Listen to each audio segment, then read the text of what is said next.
Alright, ladies and gentlemen.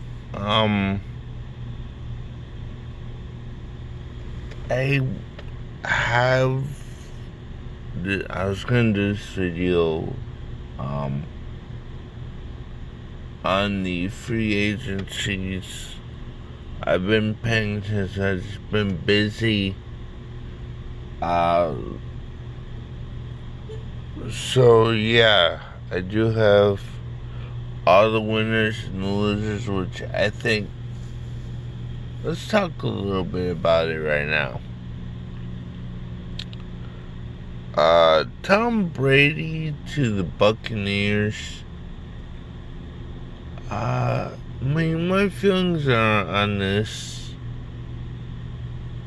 is that, that,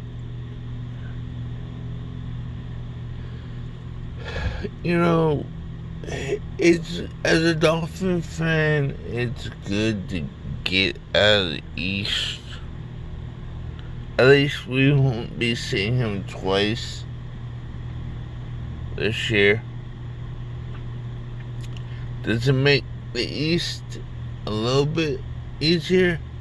Yeah, I mean, especially the moves that the Dolphins made, getting Kyle Van Noy, Shaq Lawson, Jordan Howard, Bobby Jones,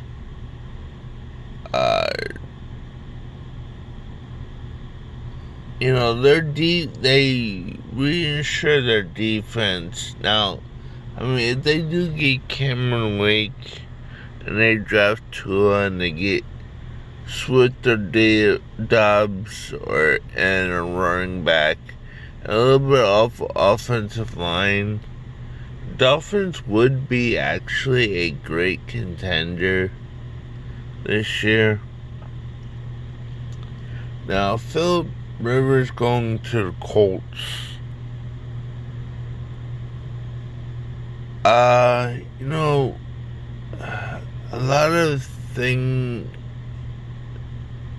That's a interesting choice.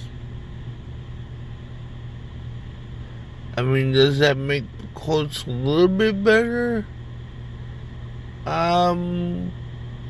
Maybe. Bridgewater going to the Chargers.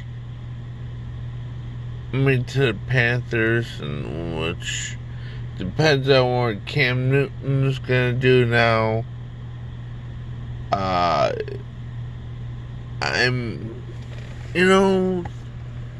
This free agency week 1 has actually been weird. Melvin Gordon to the Broncos.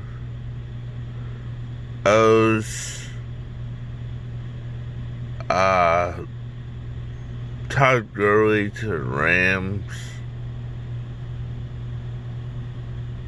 Not to Rams, to, I forgot where Gurley went.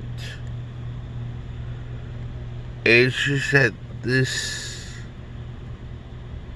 free agency has been something. The Cardinals get DeAndre Hopkins in a trade with the Texans. Most of the big names are off the board.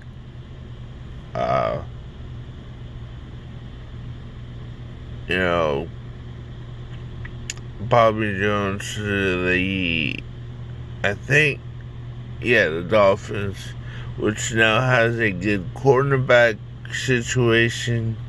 Dolphins have locked down corners now, with Xavier Howard and Jones.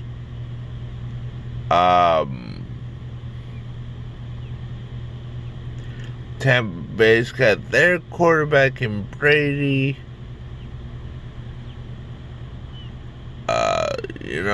A lot of teams have improved, but I think the most has been the Miami Dolphins. A lot of people say that it's been the Cardinals or the Browns. Honestly, no. I don't think that. I think the most successful offseason is Miami Dolphins so far. It's gonna be interesting to see what they do in the draft. They trade up to get Tua, or if he falls to 5, or will they get Burrow? I heard that they're interested in Burrow, but with Cincinnati deal, we haven't heard anything yet. Now they want to push the draft back, but yet again, I don't see how they're going to do that. Since, free agency already started, but, who knows what's going on from day to day. So you never know if or when we get back to normal. There are certain free deals out there now. Game Pass, NHL is doing it. NBA League Pass. If you want to catch up before the season starts again, I know they're doing it. NHL as well. NFL's got till the end of May. So if you missed any games, or you want to see any games, or you want to do some scouting on your new signees and whatever else, go check that out. Now, Tennessee keeping Tannehill. I'm on order going to the Raiders. Where's that gonna leave David Carr? There's just a lot of quarterbacks that are still out there, like Jameis Winston, David Carr, Cam Newton,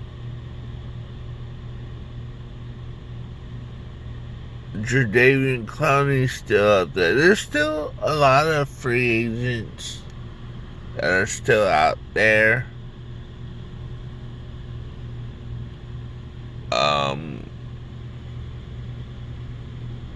That I see teams not done yet. In the Dolphins, they've actually prepared themselves. I think they still have, at least they'll have like 18 million for next year as well, which is a good move.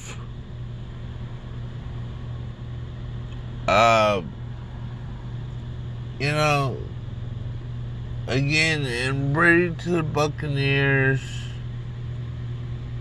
actually, opens the East, like I said. But if you look at it now, Miami and Buffalo are actually the top 2 teams that I'm looking at the East. And whoever thought I would say that, since New England has been dominating for the last 2 to 3 decades. And honestly, you look at it, like, the East is gonna be... AFC has got a little bit easier. It's not the NFL AFC's got easier. It's not like the NBA or NHL.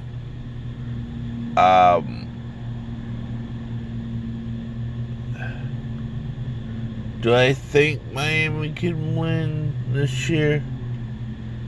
Possibility, but yet again, there's always, Kansas City with Mahomes. You've got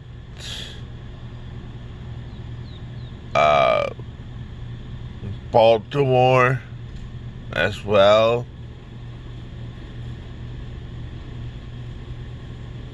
Cincinnati, I don't know. You look at it more and more, and the East is wide open now. The AFC is more wide open.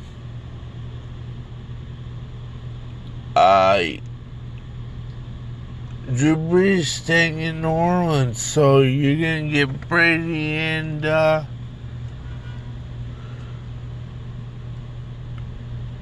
Brady's 2 times this year from the next 2 years, which is actually gonna be interesting to see.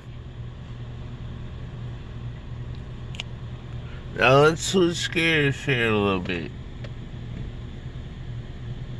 Mania being taped 2 nights, Saturday and Sunday. You've got Becky Lynch versus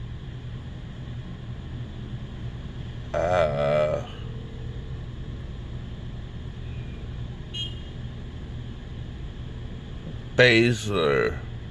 You've got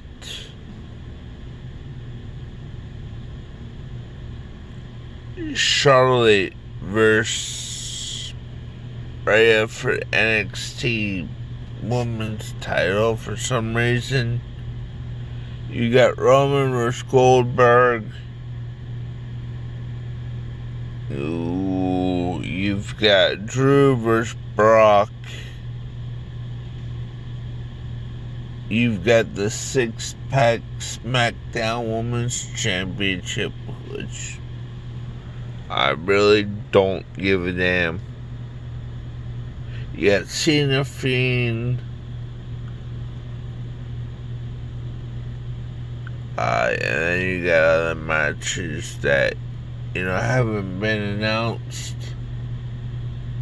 I heard that the WWE is rushing to get everything together, and it's coming from just one, not just one place, and there's no crowds, honestly.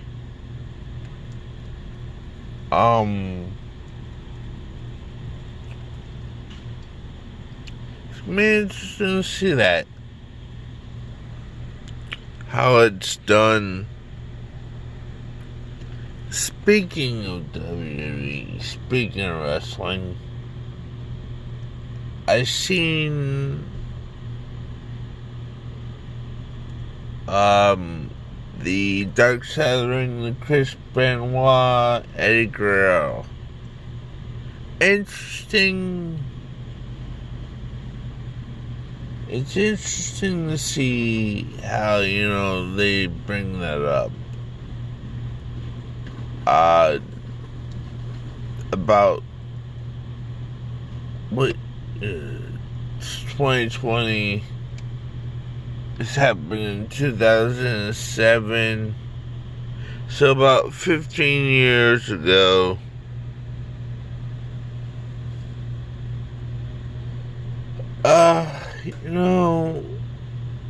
15 years later, you really don't know what really happened. It actually, what was going through Chris's mind? Nobody knows.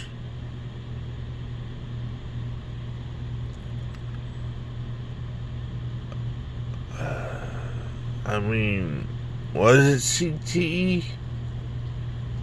I know, like, I have bipolar. Those that don't know.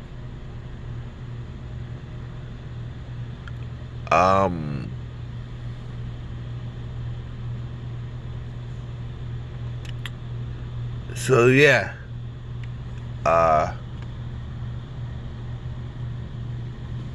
Honestly, we all know he did it. So go check it out if you haven't checked it out. It's Dark Side of the Ring. It's on YouTube. MCEFW, like I said, you know, I know we were supposed to be back this week. I know I put Motor City, which is one of our partners, on last night. Go check them out on YouTube. Search Motor City. MCEFW will be back next week with 3 nights of actual wrestling. Friday, Saturday, and Sunday will be our Mania. So, yeah. Also, you know, I do have a lot of other things, virtual seasons from the NHL, the NBA, UFC, virtual, MLB,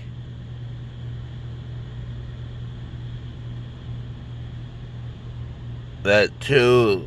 I've got a lot of content I did tape.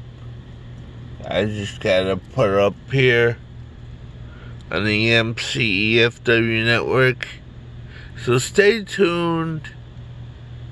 We will be back to normal. I've just have had a lot of things on my mind right now. And we will be getting this thing together. Okay? Be patient. Have a good day.